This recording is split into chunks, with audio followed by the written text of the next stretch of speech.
Olá, seja muito bem-vindo ao meu canal. Aqui é o Thiago Nascimento, advogado. Se você que já me acompanha ou se você caiu de paraquedas por aqui, saiba que nesse canal nós conversamos sempre sobre inventário, doações, testamentos, essas coisas que dão erradas dentro de uma família e o que a gente usa hoje para poder evitar a sucessão, problemas envolvendo tributação excessiva, brigas familiares decorrentes de um inventário. Então, nesse canal aqui, nós conversamos muito sobre o planejamento patrimonial da família, seja através de uma holding familiar, uma holding empresarial, rural, enfim, não importa. Mas o que a gente busca aqui é levar informação para as famílias e qual informação é essa? De que nenhuma família precisa passar pelo problemático processo de inventário. E para quem já me acompanha, eu sempre traço um paralelo muito grande. Por que esse paralelo?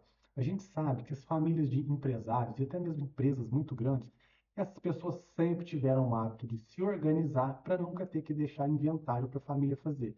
Até porque, vamos pensar em grandes empresas. Se uma empresa muito grande tiver que passar pelo problemático processo de inventário, como que vai ficar as atividades diárias dessa empresa? Ela precisa comprar mercadorias, ela precisa pagar funcionários, ela precisa girar a economia, às vezes, de uma cidade, de um estado, de um país inteiro.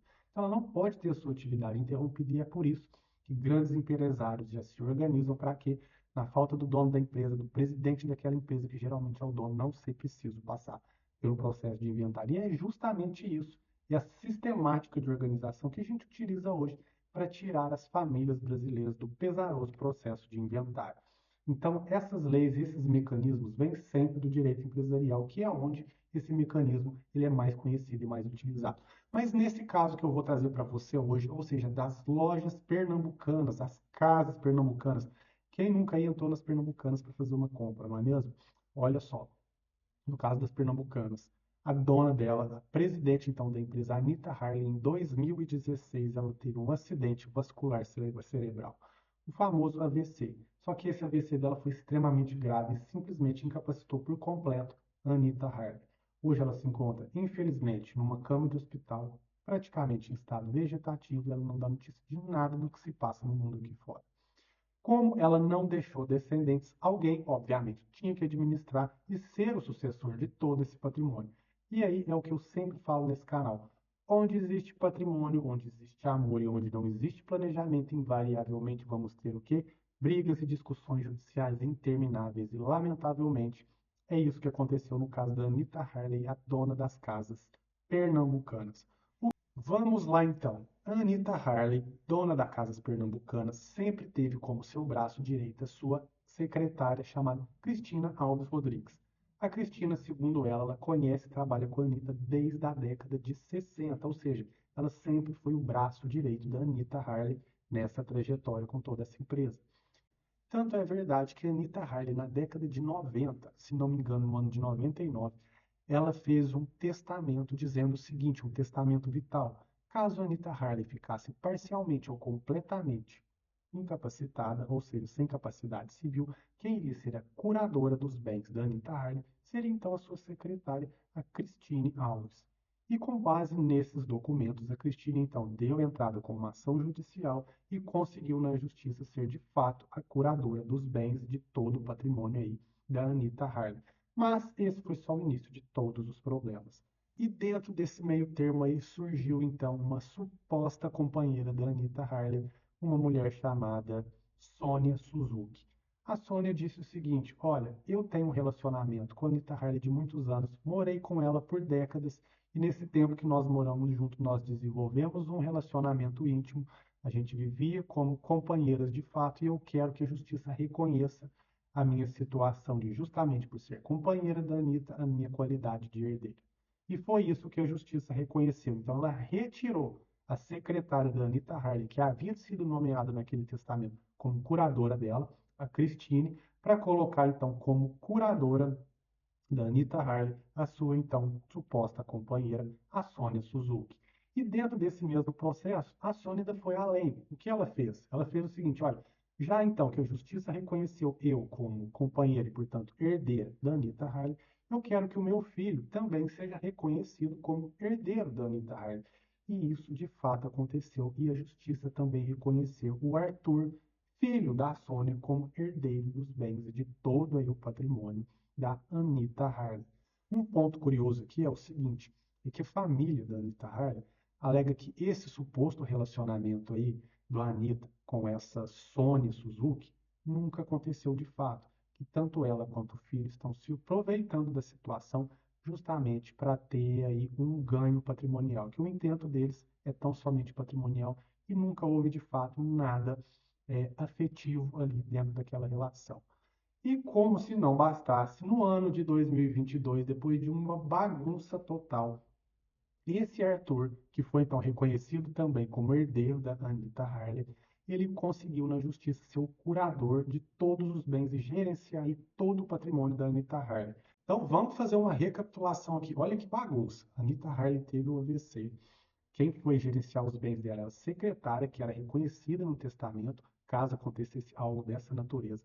Essa secretária foi retirada pela Sônia, que então se tornou curadora dela, alegando ser a companheira, e nesse meio termo aí, ela já aproveitou para reconhecer o filho dela também como herdeiro de toda essa sistemática. Depois de uma confusão danada, esse filho dessa Sônia, que foi reconhecido como herdeiro, se tornou aí o curador total e absoluto dos bens da Anitta Harley. É nesse pé que nós estamos. E aí vieram mais problemas. O que aconteceu então?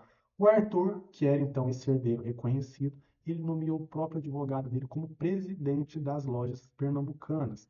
E depois ali, de uma série de acusações e alegações de desvio do próprio Arthur acerca desse advogado, esse advogado foi destituído do cargo e agora eles estão brigando ali para ver se de fato esse advogado teve então mesmo participações em supostos desvios milionários dessa empresa. E agora o Arthur briga com ele também porque não quer pagar os honorários contratados. Segundo o Arthur, esse contrato tem várias linhas ali nebulosas e que ele se sentiu enganado. Agora, pare, sabe de quanto eram esses honorários de advogado?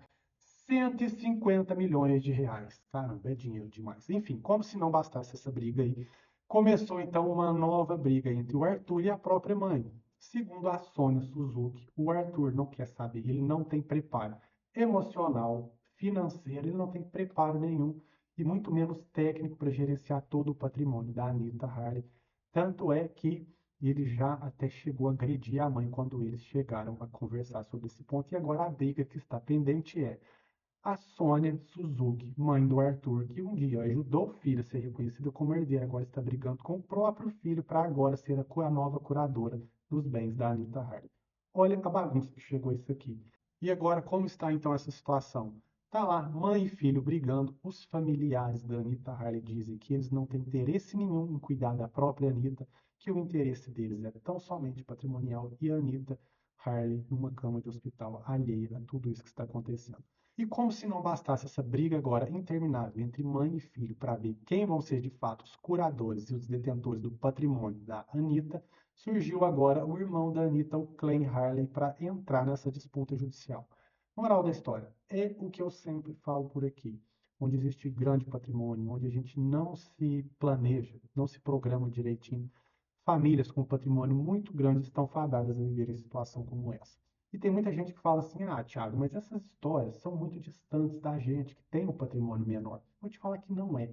Porque nós, como advogados, se porventura alguém que estiver me assistindo aqui também for advogado, vai saber que se uma família tiver como herança um Fusca velho e vários herdeiros, aquilo ali vai ter discussão, vai ser palco de briga. Então é o que eu sempre digo: onde existe patrimônio, não interessa o tamanho do patrimônio, onde existe vínculos familiares e amor, invariavelmente nós vamos ter brigas. E é por isso que é tão importante o planejamento patrimonial da família. Eu quis trazer esse caso aqui porque eu achei muito curioso uma empresa de quase 3 bilhões de reais, 400 lojas espalhadas no país inteiro, 13 mil funcionários, a dona dela, Anitta Harley, não ter se programado, não ter programado a sucessão dela em casos como esse que ela está vivendo agora. Isso é muito ruim para o país, porque uma empresa dessa, desse tamanho, dessa dimensão, ela gira a economia, ela cria muitos empregos. Isso não é bom para ninguém. E pensa só, o quanto do patrimônio da Anitta já se perdeu aí no curso dessas disputas judiciais. Se esse advogado de fato tiver que receber os honorários dela, olha, 150 milhões de reais vai sair do patrimônio dela só para pagar honorários, sem falar nas outras brigas aí que estão sendo objeto de discussão. Enquanto isso, um patrimônio milionário que poderia gerar riqueza tanto para a família quanto para o país vai sendo deteriorado com brigas intermináveis na justiça. Então eu trouxe esse caso para você entender sobre a importância do planejamento patrimonial da família. E por favor, você que tem a visão às vezes um pouco limitada de achar que é muito patrimônio para a gente fazer isso, Não fique com isso em mente, porque aonde tem patrimônio dá para ser organizado. Com essa organização, a gente não evita só brigas e discussões judiciais entre os herdeiros. A gente evita que aquilo que você trabalhou uma vida inteira para conquistar simplesmente se perca no processo de inventário como pagamento de imposto e até mesmo como disputas judiciais. Então, onde a gente previne, a gente consegue manter a harmonia. É esse o caso que eu queria trazer para você. Espero ter sido claro aqui na explicação dessa bagunça, mas é que realmente foi uma bagunça e está sendo uma bagunça muito grande.